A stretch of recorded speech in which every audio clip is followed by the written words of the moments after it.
Hello, very good morning to all of you. Welcome to my channel NG Medicals.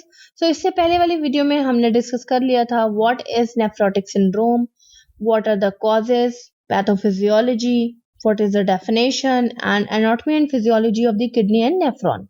Now we are going to see the symptoms, diagnostic evaluation, management, prevention and complication in this video. चलिए थोड़ा सा preview कर लेते हैं। तो nephritic syndrome क्या था? Nephron जो कि किडनी के फंक्शनल यूनिट होते हैं, जो कि किडनी के अंदर सिचुएटेड होते हैं, ट्यूब लाइक स्ट्रक्चर, उसके अंदर कोई ना कोई इन्फेक्शन, इन्फ्लेमेशन या डिजीज कंडीशन की वजह से वो इन्फेक्टेड हो रहे थे। उसके अंदर नेफ्रॉन के अंदर जो बेसिक स्ट्रक्चर था, जिसको जो फर्स्ट स्ट्रक्चर था, जो कि सबसे पहले ब्लड सप्लाई रिसीव कर रहा था और सबसे पहले फिल्ट्रेशन का काम स्टार्ट कर रहा था, जिसको हमने ग्लोमेरुलस बोल दिया था। उसी के अंदर सबसे पहले ब्लड सप्लाई जा रही है, तो मे बी उस ब्लड सप्लाई के अंदर इन्फेक्शन हो, जिसकी वजह से ग्लोमेरुलस के अंदर इन्फेक्शन होने के ज्यादा चांसेस बढ़ जाते हैं। तो ग्लोमेरुलस का काम क्या था कि वो प्रोटीन को एब्जॉर्ब करता था।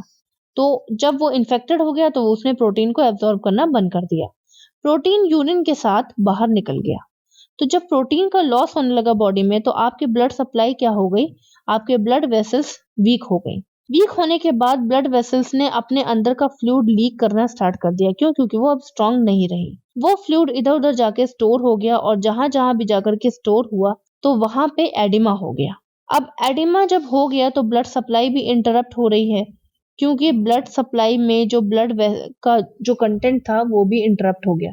हार्ट में ब्लड सप्लाई डिक्रीज हो रही है, तो हार्ट भी डिक्रीज कर रहा है पंपिंग, और हार्ट भी जितना भी जितना भी पंप कर रहा था वो स्लोली स्लोली किडनी के पास जा रहा है। तो किडनी ने क्या किया? Renin angiotensin aldosterone system activate किया, सोडियम को अपने अंदर स्टोर करना स्टार्ट किया, और उस तरह से उसने क्या किया कि बीपी को मैनेज किया, तो जिसकी वजह से हाइपरटेंशन आ जाएगा। तो चलिए अब साइन एंड सिम्टम्स देख लेते हैं कि क्या क्या साइन एंड सिम्टम्स आ रहे हैं। तो सबसे पहले फीवर आपको मिलेगा। क्यों मिलेगा? क्योंकि जब आपकी बॉडी को पता चलता है कि उसके अंदर कोई माइक्रो ऑर्गेनिजम्स घुस आया है, तो आपकी बॉडी अपने आप को हीट कर देती है और उस माइक्रो ऑर्गेनिजम्स को किल करने की ट्राई करती है। इस वजह से आपको फीवर आ जाता है। यहाँ पर भी सेम प्रॉब्लम हो रही है। नेक्स्ट है loss of appetite. Loss of appetite इसलिए होगा क्योंकि मैंने आपको बताया था कि जगह जगह पे एडिमा हो रहा है। कभी पैरों में भी हो रहा है, पेट में, एब्डोमेन में भी एडिमा हो रहा है। क्यों एडिमा हो रहा है? क्योंकि जो ब्लड सप्लाई होती है या ब्लड वेसल्स होते हैं, ये मान लीजिए ब्लड वेसल्स है, इसके अंदर ब्लड के साथ साथ वाटर भी होता है। तो वो वाटर या फ्लूइड लीक करना स्टार्ट कर दिया। वो लीकेज फ्लूइड जो है वो सेल्स के अंदर जाके स्टोर हो गया, सेल्स के आसपास स्टोर हो गया। अब अगर एब्डोमेन के आसपास के सेल्स में स्टोर हो जाएगा तो वहां पे फ्लूइड भर जाएगा, तो एब्डोमेन कुछ इस तरह से दिखने लगेगा। इस कंडीशन को हम असाइटिस बोलते हैं। तो असाइटिस की वजह से आपके अंदर जो भूख होगी वो आपको नॉर्मली नहीं लगेगी। साथ ही साथ जब आप कुछ खाओगे नहीं अच्छे से तो आपको वीकनेस लगने लगेगी, फैटिक, थकान लगने लगेगी। थकान के साथ साथ आपके एब्डोमेन में स्वेलिंग भी दिखने लगेगी। आपको लगेगा कि हाँ, एब्डोमेन में स्वेलिंग है, पर एब्डोमेन के स्वेलिंग के साथ साथ इसके अंदर है क्या? फ्लूइड भी भर चुका है। देन इसके अलावा हाई कोलेस्ट्रॉल लेवल आपको देखने को मिलेगा। हाई कोलेस्ट्रॉल लेवल आपको देखने को क्यों मिलेगा, वो मैंने आपको पैथोफिजियोलॉजी में बहुत अच्छे से एक्सप्लेन कर दिया है। तो आप मेरे फर्स्ट वीडियो को जब आप देखोगे तो आपको समझ में आ जाएगा। साथ ही साथ माल नरिशमेंट जैसा दिखने लगेगा, पर्सन हो चाहे वो बेबी क्यों ना हो। ठीक है, तो माल नरिश्ड जिस हिसाब से दिखते हैं वैसा दिखने लगेगा, बिकॉज डिक्रीज एपिटाइट या लॉस ऑफ एपिटाइट। जब किडनी पे कंटिन्यूअस इन्फेक्शन बढ़ता रहेगा तो किडनी फेल होने के चांसेस बढ़ जाएंगे। साथ ही साथ फोमी यूरिन, यानी कि यूरिन में कुछ इस तरह से बबल्स दिखने लगेंगे या फोम दिखने लगेगा जब आप यूरिन पास करने जाओगे। इसका रीजन ये है कि जब ग्लोमेरुलस प्रोटीन को एब्जॉर्ब नहीं कर रहा था तो ज्यादा से ज्यादा प्रोटीन यूरिन में जाकर के मिल रहा था। तो जितना भी ये व्हाइट पोर्शन, बबली पोर्शन आपको दिख रहा है, तो ये प्रोटीन की प्रेजेंस की वजह से हो रहा है। प्रोटीन इसके अंदर ज्यादा है, दैट्स व्हाई यूरिन इस तरह से दिख रहा है। वेट गेन हो रहा था क्योंकि फ्लूइड भर रहा है हर जगह, जैसे कि यहाँ पे। साथ ही साथ थकान लग रही थी क्योंकि वो खा नहीं रही है सही से या खा नहीं रहा है सही से। आई थिंक ये सिम्टम्स आपको क्लियर हुए होंगे। डायग्नोस्टिक इवैल्यूएशन पे आ जाते हैं। नेक्स्ट, तो डायग्नोस्टिक इवैल्यूएशन में एज ऑलवेज हमें क्या करना है, सबसे पहले हिस्ट्री कलेक्शन करना है। हिस्ट्री कलेक्शन में आप previous history of the kidney disease पूछ सकते हो। HIV तो नहीं है उनको, उसका तो ट्रीटमेंट नहीं चल रहा है, या किडनी में कोई इन्फेक्शन तो नहीं हुआ है रिकरेंट। इसके अलावा आप पूछ सकते हो सेक्सुअली ट्रांसमिटेड डिजीज या यूरिनरी ट्रैक इन्फेक्शन या डायबिटीज मेलाइटस तो पेशेंट को नहीं है, HIV तो नहीं है पेशेंट को, है ना। ये सारी चीजें पूछ सकते हैं। साथ ही साथ फिजिकल एग्जामिनेशन पे हम फोकस करेंगे। तो फिजिकल एग्जामिनेशन में सबसे पहले आपको क्या करना है, वाइटल साइन चेक करना है। वाइटल साइन में आपको टेम्परेचर, पल्स और बीपी तीनों इंक्रीज मिलेगा। क्यों इंक्रीज मिलेगा वो मैंने आपको पैथोफिजियोलॉजी में एक्सप्लेन कर दिया है। तो जब ये तीनों इंक्रीज मिलेगा, आपको रेस्पिरेटरी रेट नॉर्मल या डिक्रीज मिलेगा। नेक्स्ट आ जाते हैं हेड टू टू एग्जामिनेशन में। सबसे पहले आप फेस देखोगे तो उसमें आपको एंजाइटी देखने को मिलेगी, डलनेस, पेशेंट के फेस पे डल जैसा फील होगा, पेशेंट के फेस देख करके डलनेस मिलेगी, डिस्कम्फर्ट और फैटिगनेस मिलेगी, थकान थकान सी फेस मिलेगी और डिस्कम्फर्ट मिलेगा। साथ ही साथ बॉडी के अंदर जब आप देखोगे पूरी होल बॉडी को, तो इस तरह से हो सकता है आपको असाइटिस का केस मिल जाए, यानी कि एब्डोमेन कैविटी में फ्लूइड भरा हुआ है, या हो सकता है कि फेस, लेग, फीट और आईज में स्वेलिंग भी मिल सकती है। GI ट्रैक में आपको नोजिया, वॉमिटिंग भी वो बताएंगे कि उनको नोजिया, वॉमिटिंग फील होता है। साथ ही साथ बैक पेन उनको होगा, क्योंकि जब इतना बड़ा एब्डोमेन हो चुका है तो बैक पे प्रेशर ज्यादा पड़ेगा। नेक्स्ट आ जाते हैं ब्लड टेस्ट। ब्लड टेस्ट जब आप कराओगे तो आपको ब्लड टेस्ट में बहुत सारी चीजें इंक्रीज मिलेंगी, जैसे ब्लड के अंदर वेस्ट प्रोडक्ट इंक्रीज मिलेगा, क्योंकि वो यूरिन के साथ बाहर नहीं जा रहा है, जैसे कि यूरिया और क्रिएटिनिन। ब्लड टेस्ट के अंदर आपको WBC काउंट इंक्रीज मिलेंगे, क्योंकि इन्फेक्शन हो चुका है। Presence of the micro organisms, किस तरह का माइक्रो ऑर्गेनिजम्स प्रेजेंस है वो मिलेगा। साथ ही साथ ब्लड के अंदर प्रोटीन लेवल हाई मिलेगा और कोलेस्ट्रॉल लेवल भी, प्रोटीन लेवल डिक्रीज मिलेगा और कोलेस्ट्रॉल लेवल हाई मिलेगा। तो नॉर्मली प्रोटीन हमारे अंदर कितना होता है, 6 से 8 ग्राम पर DL डेसीलीटर, ठीक है। तो 6 से 8 ग्राम पर डेसीलीटर इतना होता है नॉर्मल आपके अंदर प्रोटीन। तो इससे आपको कम मिलेगा, नॉर्मल से आपको कम मिलेगा। और कोलेस्ट्रॉल लेवल आपको कितना मिलेगा, इंक्रीज मिलेगा।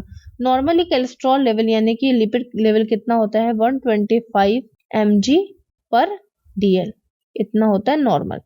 तो इससे कहीं ज्यादा आपको देखने को मिलेगा। नेक्स्ट आ जाते हैं यूरिन टेस्ट। तो यूरिन टेस्ट में भी माइक्रो ऑर्गेनिजम्स की प्रेजेंस मिल सकती है। यूरिन में ब्लड भी मिल सकता है, अगर ब्लड वेसल्स की डैमेज हो गई है तो यूरिन के साथ वो बाहर आ सकता है। साथ ही साथ यूरिन आपको बबली मिलेगा, जैसे कि मैंने आपको बताया था। नेक्स्ट आ जाते हैं किडनी बायोप्सी। तो किडनी बायोप्सी मैंने पहले लिख दिया है। तो किडनी बायोप्सी हम कब कराएंगे, जब हमें किडनी ट्यूमर की श्योरिटी करनी होगी तब। तो किडनी में कुछ इस तरह से एबनॉर्मल ग्रोथ ऑफ दी अगर आपको सेल्स मिली, जब आप CT स्कैन कराओगे तो इस तरह से कुछ एडिमा मिला अंदर, तो आप उसकी बायोप्सी करा के देख लोगे कि कहीं ये ट्यूमर तो नहीं है, अगर है तो बिनाइन है कि मैलिग्नेंट है। साथ ही साथ MRI कराओगे, तो MRI में आपको क्लियर व्यू मिल जाएगा कि ये किडनी को कितना कवर कर चुका है, ये एबनॉर्मल ट्यूमर किडनी को कितना कवर कर चुका है, ये आपको MRI में क्लियर देखने को मिलेगा। नेक्स्ट है आपका BUN test, that is blood urea nitrogen test.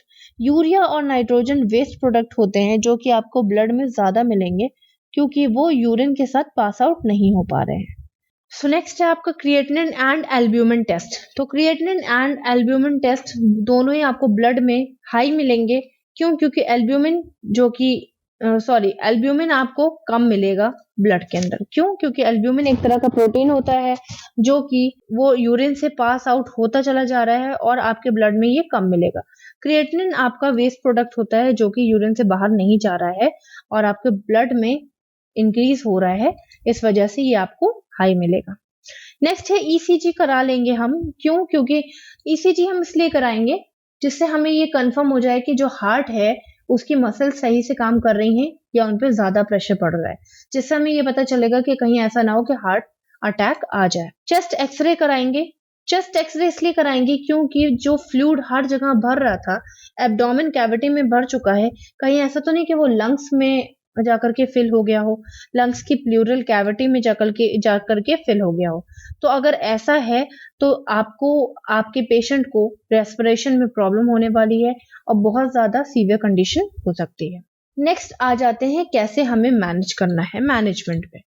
तो हमें इन्फेक्शन अगर बढ़ रहा है तो हमें इसको कंट्रोल करना है, साथ ही साथ पेशेंट को भी नॉर्मल रखना है। क्यों? क्योंकि पेशेंट का अगर स्ट्रेस हार्मोन इंक्रीज हो गया तो उसकी जो ट्रीटमेंट चल रही है वो ज्यादा इफेक्टिवनेस उसकी नहीं दिखने वाली है। क्यों? क्योंकि स्ट्रेस हार्मोन आपके सेल्स की कैपेबिलिटी को डिक्रीज कर देता है।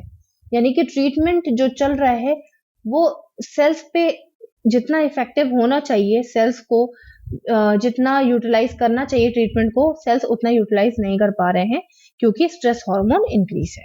Control of the oedema, oedema को कंट्रोल करके रखना है। वो आप तभी कर सकते हो जब आप प्रोटीन लेवल को मेंटेन करोगे, साथ ही साथ गुड न्यूट्रिशन प्रोवाइड करना है जिससे कि हेल्दी खाने से वो हेल्दी रहेंगे और उनको लाइक नॉजिया वॉमिटिंग से भी प्रिवेंशन मिलेगा। प्रमोट करना है गुड फिजिकल और मेंटल हाइजीन को, क्योंकि वो मेंटली इल रहेंगे और फिजिकली इल रहेंगे तो वो किसी भी तरह से फिट नहीं रह सकते।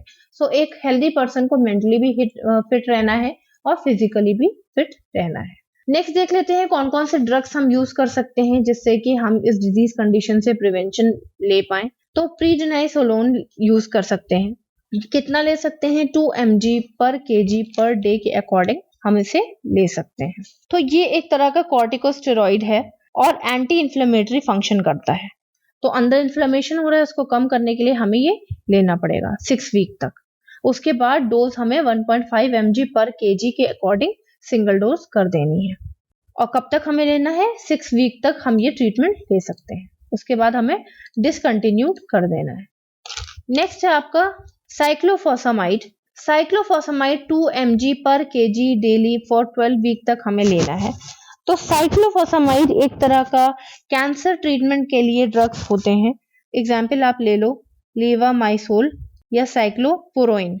ये एक तरह के कैंसर के ड्रग्स होते हैं जो कि abnormal growth of the cells को रिड्यूस करने का काम करते हैं। नेक्स्ट आ जाते हैं डायरेटिक्स पे। तो डायरेटिक्स का काम क्या है? जैसे लैसिक्स हमारा हो गया, इनका काम क्या है कि ब्लड का जो ये हाई हो रहा है, आपका बीपी जो हाई हो रहा है उसको डिक्रीज करने में काम करते हैं। कैसे काम करते हैं?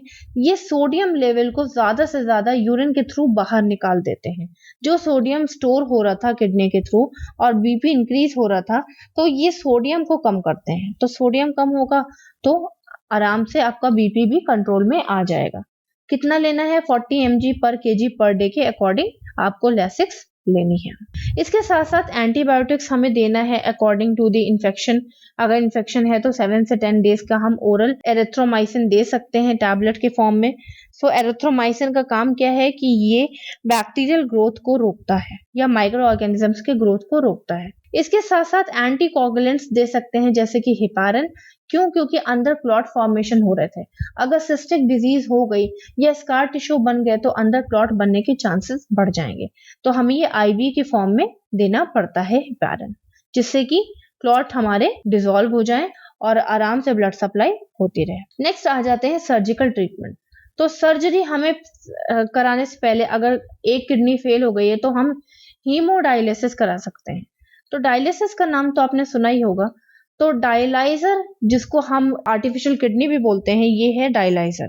एक तरफ से ये ब्लड लेता है और फिल्टर करके दूसरी तरफ से आपके दूसरे तरफ से ये ब्लड आपको देता है। तो डायलाइजर आपके बॉडी से ब्लड ले भी रहा है और यहाँ पे ये फिल्टर हो रहा है। उसके बाद ये फिल्टर वाला ब्लड आपके अंदर पहुंचा भी रहा है। तो एक तरह का ये कह सकते हैं कि बहुत इफेक्टिव प्रोसीजर है जो कि डायलिसिस मशीन के थ्रू होता है और इसको हम आर्टिफिशियल किडनी भी बोलते हैं और डायलाइजर भी बोलते हैं। सो ये आपके बॉडी को इफेक्टिवनेस क्यों है? क्योंकि ये आपके ब्लड को क्लीन कर रहा है। क्योंकि किडनी का काम क्या है? ब्लड को फिल्टर करना। वही काम ये यहाँ पे कर रहा है। इसके साथ साथ दूसरा सर्जरी क्या है? Kidney transplantation. किडनी ट्रांसप्लांटेशन में हम एक एक्स्ट्रा फ्रेश किडनी ट्रांसपोर्ट करते हैं, पेशेंट के अंदर लगा देते हैं जिससे कि वो एटलीस्ट यूरिन को फिल्टर कर सके, ब्लड को फिल्टर कर सके और यूरिन बाहर निकाल सके। अदरवाइज आपके अंदर बहुत ज्यादा टॉक्सिसिटी बढ़ने की वजह से क्या होगा? आपकी सेप्टिक शॉक की वजह से डेथ हो जाएगी। नेक्स्ट आ जाते हैं नर्सिंग मैनेजमेंट। तो इनटेक आउटपुट चेक करते रहना है, क्यों? क्योंकि फ्लूइड और इलेक्ट्रोलाइट ऑलरेडी डिसबैलेंस हो चुका है। पेशेंट को अच्छी न्यूट्रिशनल डाइट के बारे में बताना है, उसको बताना है कि ग्रीन वेजिटेबल्स क्यों लेनी है, सोडियम डाइट क्यों कम लेनी है ना? ये सारी चीजें, और प्रोटीन डाइट आपको ज्यादा लेनी है, ये सारी चीजें आपको डाइट प्लान में बताना है। स्किन केयर करनी है, स्किन इंटीग्रिटी क्यों? क्योंकि स्किन में इन्फेक्शन नहीं होना चाहिए। ऑलरेडी पेशेंट के अंदर इन्फेक्शन हो चुका है, तो स्किन इन्फेक्शन नहीं होना चाहिए, जैसे बेड सोर। लॉन्ग टर्म पेशेंट जो कि ज्यादा टाइम तक एडमिट रहते हैं, उनके बैक में बेड सोर्स हो जाते हैं, जख्म हो जाते हैं, ये सारी चीजें नहीं होनी चाहिए। एनर्जी प्रोवाइड करनी है, प्रमोट करनी है पेशेंट की एनर्जी, पेशेंट को एनर्जेटिक करना है, हेल्थ टॉक देना है, उनको पॉजिटिव पॉइंट बताने हैं ट्रीटमेंट्स के। प्रिवेंटिंग इन्फेक्शन, तो एंटीबायोटिक्स के थ्रू आप इन्फेक्शन को प्रिवेंट कर सकते हैं।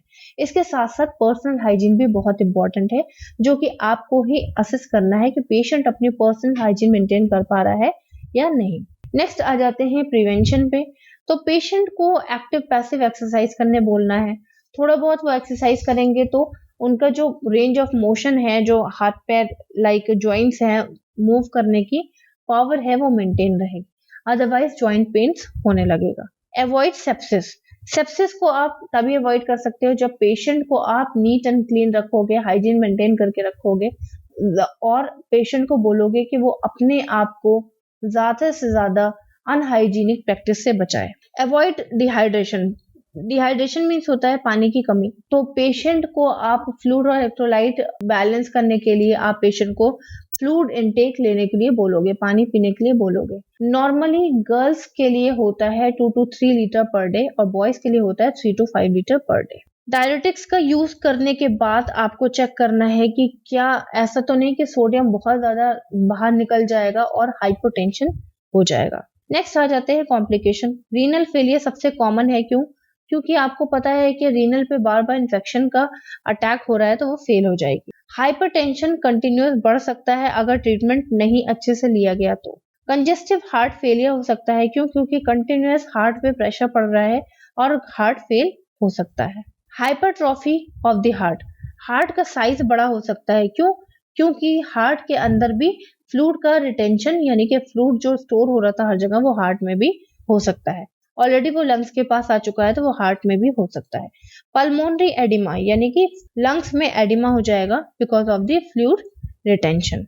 यूटीआई हो सकता है, that is urinary track infection. जब आपके ब्लैडर में मे बी ऑलरेडी कोई ना कोई डिजीज है या इन्फेक्शन है, जिसकी वजह से आप उसको अच्छे से ट्रीट ना कर पाओ, तो यूटीआई में कन्वर्ट हो जाएगा। Fluid and electrolyte imbalance and sepsis. तो जब उसको फ्लूइड इधर उधर जाकर के स्टोर हो रहा है, तो आपके बॉडी में, आपके ब्लड वेसल्स में सफिशिएंट फ्लूइड नहीं रहेगा, that's why it will lead to the fluid and electrolyte imbalance. So this is all about the nephrotic syndrome. I think आपको क्लियर हुआ होगा। If you are having any doubt, please ask me in comment box. तो मिलते हैं next video में। Till then, bye bye, take care and have a nice day.